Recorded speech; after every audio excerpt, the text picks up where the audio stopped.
Welcome to End is the Future, a podcast that brings together great minds to address the opportunities and challenges of making businesses both sustainable and profitable. I'm Ilham Kadri, the CEO of Science Co, and I'm delighted to be your host today. If you are as passionate about sustainable business as I am, let's explore how End is the Future together. Today, I'm happy to welcome award-winning director Eric Goens to the End is the Future podcast. Eric is about to release a masterpiece, a documentary called 2050 that takes us on an expedition to Princess Elizabeth Station in Antarctica. It follows renowned scientists as they explore and conduct experiments from the station. And of course, these documentaries named 2050 refers to the year of our planet's tipping point. And Science Co is proud to be on his side, the one and only sponsor of this incredible film. And I'm even more excited to speak with Eric about it. Eric, thank you so much for being with us. The pleasure is all mine. So Thank you for having me. Well, thanks. It's a great pleasure, a great honor. And I'd like always to start the podcast off by asking my guest, by asking you, where did your love of filming, entertainment come from? And what made you fall in love with storytelling through the camera? That's a hard one. As far as I can remember, at least that's what people tell about me, what my parents are telling. Ever since I started walking around and talking, I was obsessed. I was like, there's only one option later when I'll be tall and big. I'm going to be a journalist. I'm going to make documentaries. I'm going to make TV features. So apparently something happened, I don't know, somewhere inside the brain that said that there was never a plan B, becoming a doctor or whatever, whoever. There was just one thing. I wanted to make TV documentaries. So look at me, 55 years later, it worked out.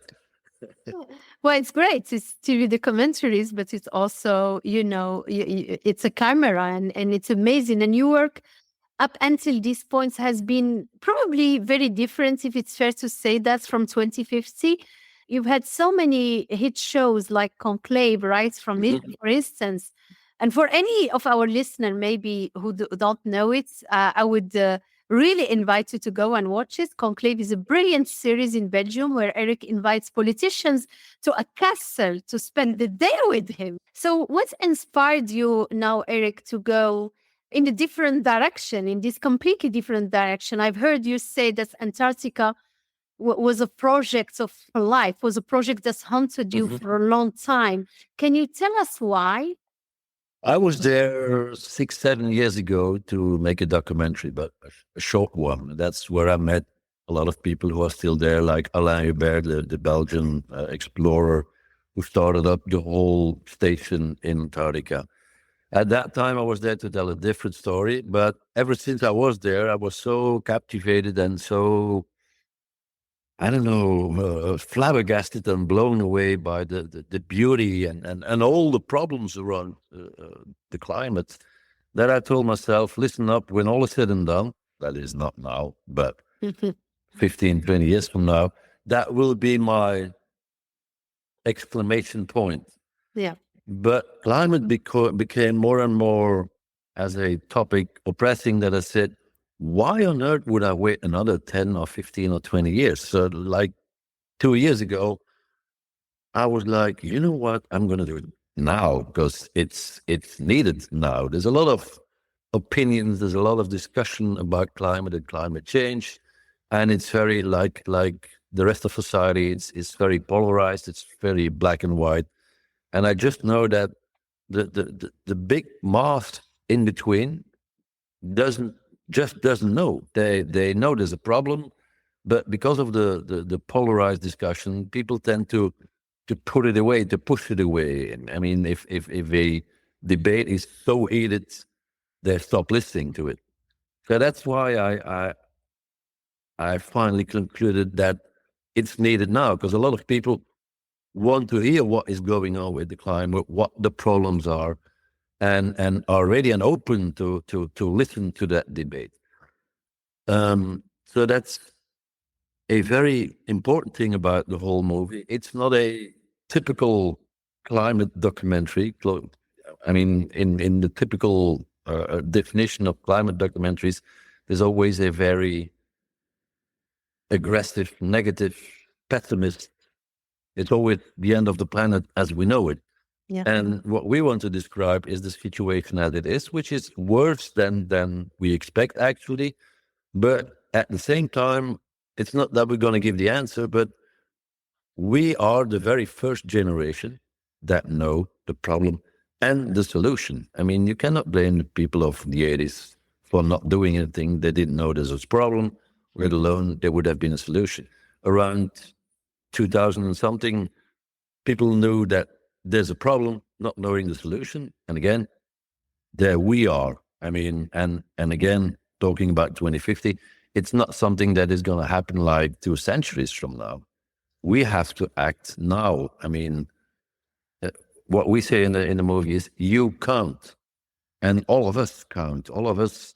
It's not only a company story or an individual story. All of us count. All of us have a role to play in preventing that the final tip in 2050 will be the bad one. Mhm. So it's I don't know, I mean, sorry for not having you asking more questions, but I mean, if No, someone no, it's pushes great. my It's Antarctica great. button, I'm gone. Yeah. And we love it. Well, that's why we are here. I'm here to listen.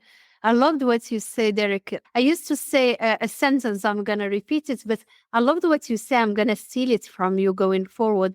We are the Feel very free. first generation that know that there is a problem and we have a solution in Yes. hand. And I used to say, you may not know that, we are the very last generation that has a luxury to make a choice. So it's interesting. Do we really want to be the generation that forever will be remembered Yeah. as the Yeah. one that, Didn't act. knowing it all, screwed Yeah. it up? Yeah. Because the problem is getting bigger by the minute, and that's where we have to act and where we can act. It's not a desperate movement. Absolutely, absolutely.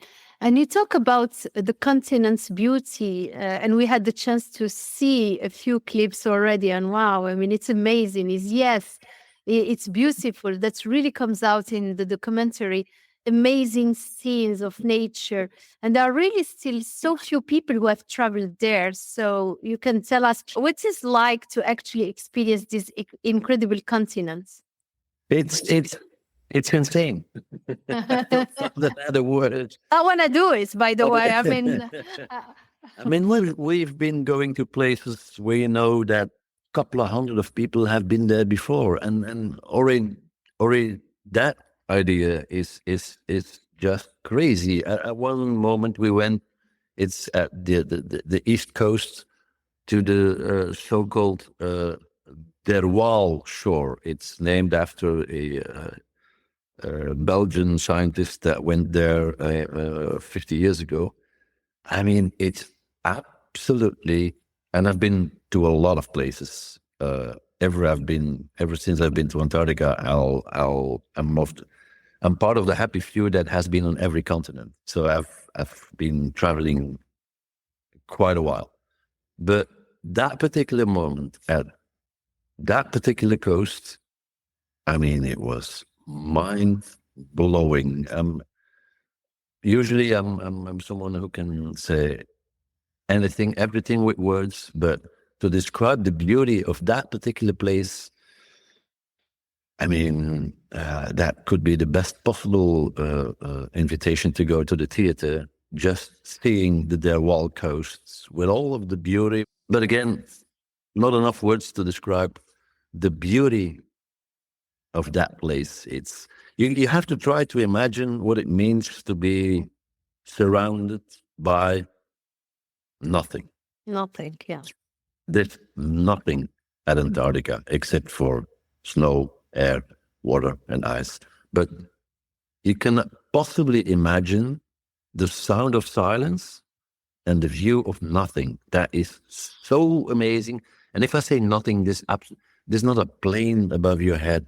There's not a bus station, of course not. There's no electrical wire.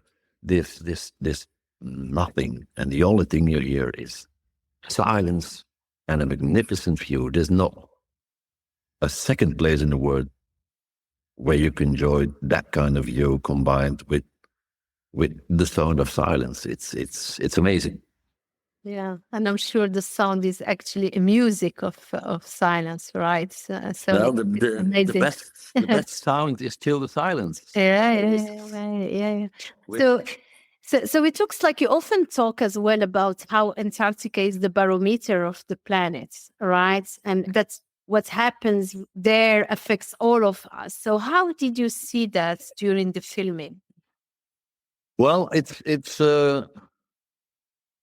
a saying that says if it rains in Paris, it drops in Brussels, and actually you could use the same one-liner if you talk about the climate and the role of Antarctica, because the most important thing about Antarctica, there's no human influence. I mean, there can be a lot of things that happen in the climate, in a country, on a continent, but there's always that influence that we create. There's the complete absence of that kind of influences on Antarctica. So if something happens there, it's influenced by nothing except by this is the behavior of the climate. So that makes it a 100% guarantee that the things that are happening there are actually really happening, are not provoked by, I don't know, anything, a car that is driving or this or that. So because of the absence of human beings, it goes much slower in Antarctica. I mean, it takes sometimes 10, 15 years to notice that there's a change, there's a switch in the actual state of the climate. And then to give you to me, it was a very convincing, almost killing example of what is happening there. Again, talking about the East Coast, the place where officially there's not a little of influence today. At one time, it was Eric Goens who was leading the experiment. Eric Goens is a Nobel Prize winning glaciologist working in Los Angeles and for NASA. And at one time, he's measuring the depth of the ice.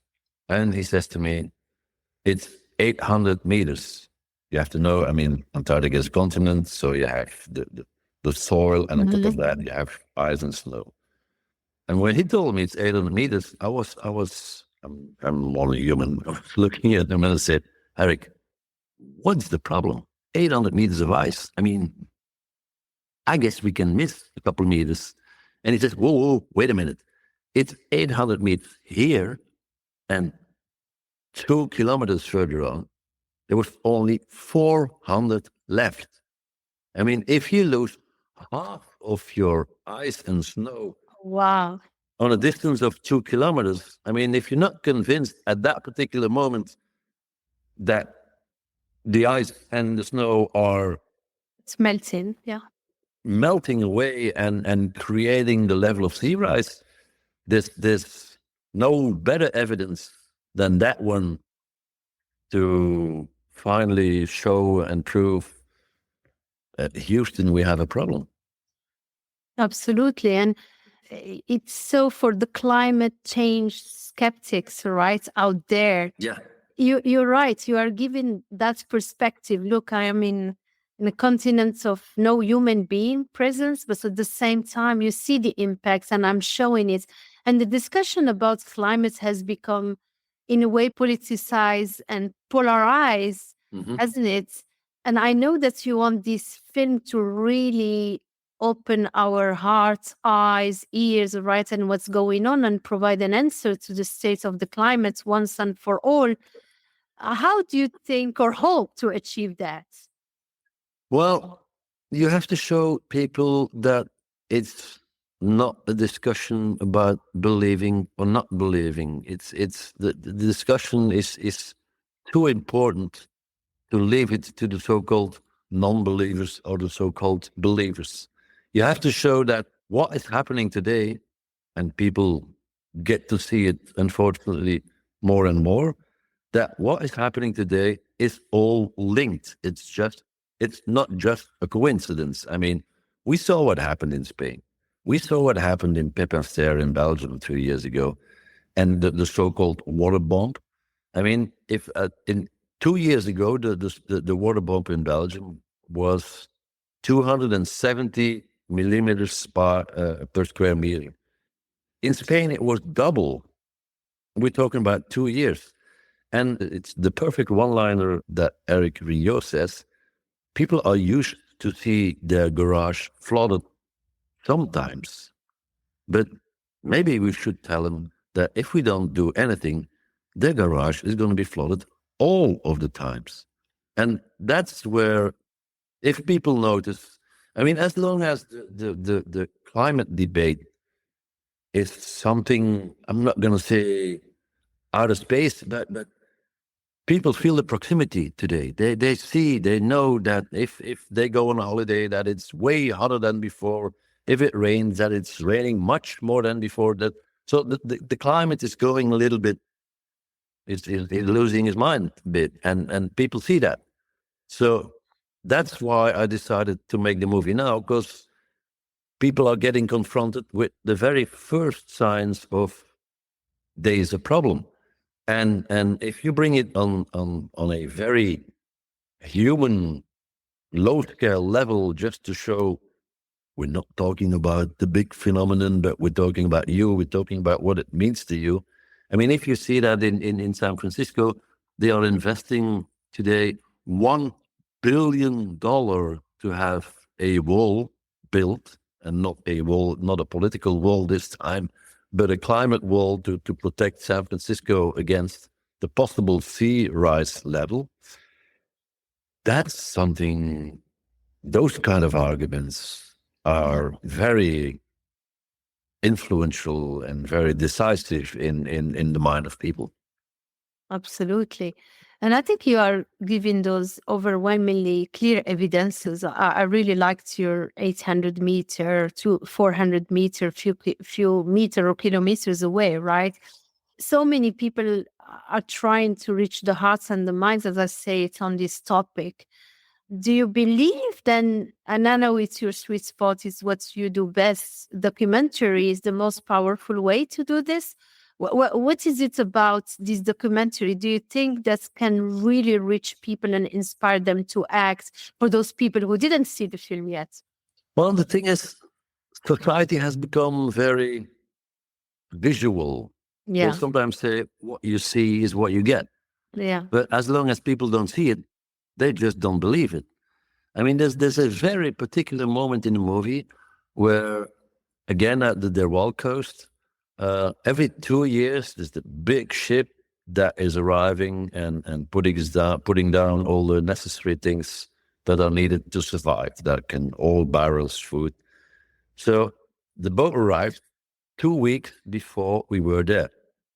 And to have a so-called safe zone, they they put everything that needed to be delivered in Antarctica. They put it at 40 meters, 40 meters of the coast. Again, in a so-called non-affected area. We arrived there 2 weeks later, and the old barrels that were placed at 40 meters, again, 40 meters from the coast, were at that particular time, and again, I'm talking about 2 weeks, at 10 centimeters from the coast. So that means that in a very short period of 2 weeks, 40 meters of coast has completely disappeared. But if people see that particular moment, I mean, they are, as we say in French, bouche bée. Bush Bay, yeah, flabbergasted, yeah, it's great. Flabbergasted. I cannot wait. I cannot wait. So going back to the client, and it's not just us as individuals, right? Even more important for businesses to act. As you know, this podcast is about how companies can be both sustainable and profitable. And I really think every business leader needs to see this documentary to be reminded of the urgency we face, because we truly believe at Science Co that sustainability is profitability, because, without sustainability, without healing, protecting our planet, there is no business, right? And the cost of not doing it is higher than the cost of doing it. And because providing solutions that improve our planet are just good for business and the environment. So what's more do you think businesses can do to be more effective in fighting climate change? I mean, that's what a lot of professors and technology experts tell me. The technology is there today. It is there. It's not even needed to be invented. It is there. The thing that is missing is the conviction, the belief that we have to act, that we have to change. I mean, we are, face it, temporary on this earth, and in terms of who's on top, it's climate and earth that will decide on our fate. So it's a lot of it doesn't even need the magical solution. It's in our basic behavior. It's the way we use energy. It's the way we use water. It's the way we use electricity. It's very simple things that can make a big difference. Let's shift gears to Antarctica. It's very special to Belgium, and we are here speaking in Belgium, and you are Belgium, right? So because it was the Belgium explorer Adrien de Gerlache and his team who first spent an entire winter in Antarctica back in 1898, and his expedition led to the 1959 Treaty of Antarctica, which protects the freedom of scientific research in the continent. And in fact, we are very proud at Science Co, and that's what connects me with your story immediately when we knew about that, because our founder, Ernest Solvay, who was also a great explorer, played the fundamental role in enabling this historical expedition. And we're very happy to continue this support today by sponsoring your documentary. And then Princess Elizabeth base, where your film is, of course, a Belgium base. So, Eric, how important is this Belgian connection to Antarctica was for you? But it's a bit of a sad story, because actually we know a whole lot of things about our history, but it's like we've forgotten that we've been playing a very important role in Antarctica ever since. I mean, absolutely. Adrien de Gerlache, I mean, what he did, it's crazy. Not only did he go all the way, but at one moment, just before the start of the winter, he decided to have his ship blocked in the pack ice just to hibernate, to stay there all winter long. I mean, the pictures you're going to see, it's amazing. I cannot imagine living there for 4 or 5 months, complete darkness, and the whole story, how he was able to do it. I mean, the very first partner that he saw was the Belgian government. I'm not going to make too much jokes about the Belgian government, but already at that time, there was not enough funds from the Belgian government, so they were not interested. Then he went to the king, and the king said, no, our main priority is Africa. And since Antarctica is not really next to Africa, he was, I'm not going to say he was desperate, but the amount he needed was 300,000 Belgian francs. That is the equivalent of today's 7,500 euros. So he met that young, aspiring, ambitious entrepreneur, Ernest Solvay. And I mean, it's just, and that's how apparently history is written and history is made. It's just two young entrepreneurs with an idea where everybody probably says at that time, they are absolutely crazy. But that is what makes things happen. That is what makes things change. And just a small history. when we went to Antarctica, we had two pictures, one of Adriaan de Gerlache and one of Solveig, and we attached them next to each other at the wall in the station. So forever and ever, the two founding fathers of the whole Belgian activity in Antarctica are reunited at the main wall of the living room in the Princess Elizabeth station. And the way that Alain Hubert, who is a bit of an Adrien de Gerlache of today, the way he looked at those pictures and admitting even he was a little bit jealous, because, I mean, for him it's nice to be what he is today and what he does today. But he looks to those guys and he's like, why was I not there like 100 or 200 years ago? So, but we brought him to Antarctica and they will be there forever. It touches us because obviously Ernest Solvay is a big man, and a role model for many. And he loved science. He loved the planets. He was a human centric and he was a humanist. So that's why he loved the planet. So I think he was a visionary. And I would love to have this photo of their photos if you have one for me. I'm sure that filming in Antarctica doesn't come without risks, right? And in the documentary, we see the researchers leaving the base to conduct experiments, and they often run into challenges in the harsh landscape. And I know your team, Eric, ended up in what's called a whiteout, which looks like it would be a pretty scary. And a truck fell down a crevasse, right? At one point, thankfully, without anyone inside. What was it like to be filming out there in what could be an unforgiving landscape?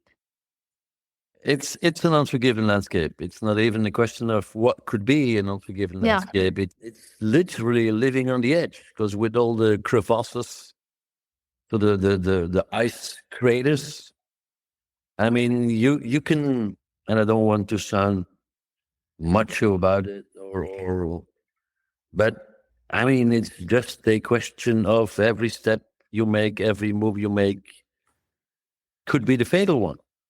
Yeah. And confronted, and again, that's where climate is so powerful that if you're not completely convinced of the force of nature, I mean, being amidst a whiteout, the word itself says what it is. There's nothing but snow. You don't see anything. You lose every dimension. You lose every perception.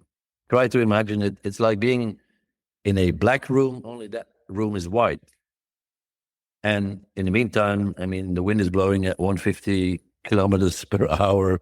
There's snow, there's ice, there's everything around. So the only thing is you lose yourself. You lose every connection to Earth. And that's where it becomes really dangerous. Because if all of a sudden you're standing next to your trailer and you get blown away like 4 or 5 meters, you've lost every connection too. So you're probably convinced you have to walk to the left while your carriage is standing to the right. So every single meter could be the last one before getting completely lost, knowing that that kind of whiteouts can last 3, 4, 5 days. We've been lost for a while because our container that was pulled by a big fat machine, it pulled off without anyone noticing that they lost us, because the weather was that bad, and it lasted. It's an incredible story. It took 4 or 5 hours before realizing that they lost us. So we were there in the midst of nothing, wide out, locked up in a container, not really knowing what was happening because it was locked from the outside. And luckily, they found us back. But it took them another 3 or 4 hours before finding us back. They came back at the station. I don't drink alcohol too often. I drink like 2 or 3 times a year alcohol. And I told the guy who was at the station, just give me a bottle Oh, whiskey. So there is whiskey in the station, Eric. Oh, yes. Oh, yes. Oh gosh. And he brought me a bottle and he said, because that's what I told him at that time. Oh, I didn't know there was whiskey. I thought I was making a joke. And the guy told me, in case of emergency, there is whiskey. So switching gears, I mean, we can hear it, right? This is a passion, right? But and probably your hobby. But is there anything else you like to do outside this, Eric? We want to know who you are outside this, given your sense of adventure. I never worked in my life. I just followed my passion. That's And amazing. that makes me a very lucky man, because I know a lot of people, aren't we all? I know a lot of people that are unlucky in doing the job they do. I would hate it. It would kill me. But I mean, is it a sacrifice to go to Antarctica and stay there for 6 weeks? Of course not. It's not a sacrifice. But yes, on a social family level, it's a sacrifice. I mean, my youngest boy, he's 12 years old. For when I told him I was leaving for Antarctica for 6 weeks. Let's say that was not our best conversation, but there's no other option. It's what I want to do. It's what I have to do. It's what I need to do. I mean, and my wife knows, because sometimes, of course, she says, hello, stranger, are you there? But she knows that if I would not do, or if I would not be doing what I'm doing right now, I would just be an unhappy man. And I try to have as much as possible impact. I mean, that's the whole thing of making documentaries. You want that people are seeing or reading or listening or whatever, and that it has an impact, that it makes people think. I had a guy, we are selected for the film festival in Ostend and in Rotterdam. And after the first viewing, he looked at me and said, you know what? They can ask me whatever right here, right now, that I have to do for the climate. I'll do it after seeing this movie. And Wow. that's what I'm looking for. I want. Yeah, that's the impact. Yeah. So listen, it's time to close this fascinating conversation. So where will the final question, will the 2050 premiere, and how can our listeners find it and watch it? There will be the big premiere.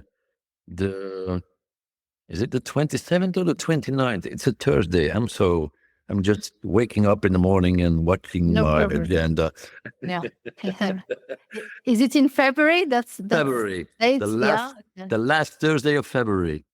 Last Tuesday of February. Yeah, I'm gonna find it for you. You're invited. What? Last Tuesday of February is 27th. Yes, that's the 27th. That's the world premiere. And then starting beginning of March, it will be in every possible theater, and probably and hopefully as many weekends as possible. But that depends on people going to the theater or the cinema. But after that, there will be a series launched after the summer. That will be a 6th episode. That will be seen on the streaming networks. So it's going to be there for quite some time. It's not just a movie and then it's gone. Yeah. The movie will be followed. There's going to be a book. There's going to be a lot of debates and seminars. And as I said, afterwards, there will be the series. So I'm ready for it. It's what it has to be. I'm looking forward. I mean, talking about my boy, my son, I can't wait to have him sitting somewhere in a theater and watching him and looking at the way how he reacts and if it has impact or not. So I hope to convince, we have a lot of media partners, I hope to convince as much people as possible to go and see the movie and maybe decide that the way we treat our planet is not the appropriate way, that we have to change something. Absolutely. And I'm sure It will be a lot of sparks in the eyes of your son and families. And I He encourage better. everyone to see it. Yeah, I encourage everyone. We'll be at the rendezvous. Thank you so much for joining me today, Eric. And thank you most of all for creating this important, I think it's critically strategic film, which everyone needs to see. Your story is one of those which is the closest to my heart and to the heart of the podcast. La raison d'être, the purpose. You are an inspiration. You walk the talk, and we could hear it. It's contagious. And I know this film will inspire many more people. You will create followers, especially business leaders coming back to my job. And it's a passion of mine as well, business leaders who have the ability to really make a positive impact. So thank you for the fabulous conversation. And we'll be at the rendezvous and enjoy the premiere.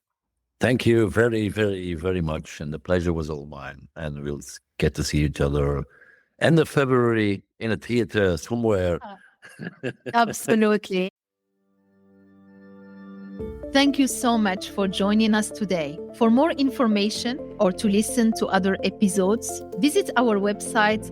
And if you like these podcasts, don't forget to subscribe. Until next time, be safe.